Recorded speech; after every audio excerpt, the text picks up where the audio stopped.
Starting with birch reduction. Birch reduction एक free radical का example है। अब सबसे पहले मैं आपको ये याद दिला दूं कि एक फ्री रेडिकल होता क्या है। याद रखना, फ्री रेडिकल का मतलब है जैसे ये कोवेलेंट बॉन्ड है, covalent bond between alkyl and halogen.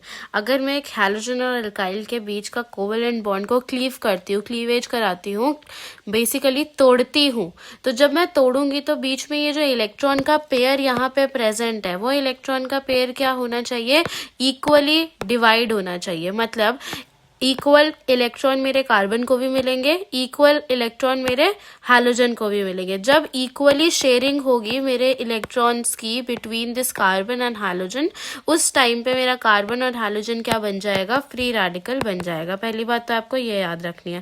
उसके बाद आपने क्या याद रखना है, बर्च रिडक्शन, वेरी इंपॉर्टेंट। अगर आपसे क्वेश्चन आ रहा है कि what do you mean by free radical, explain with example, तब आप बताओगे ये बर्च रिडक्शन के बारे में।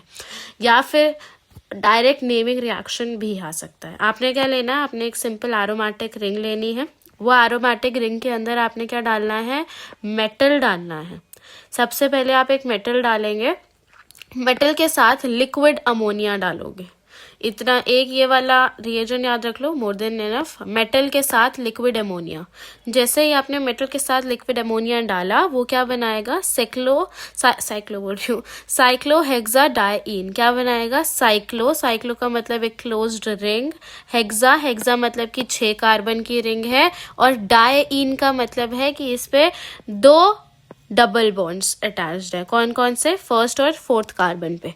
फर्स्ट और फोर्थ कार्बन पे क्या है, double bond attachment. This was all about Birch reduction and free radical. Thank you so much.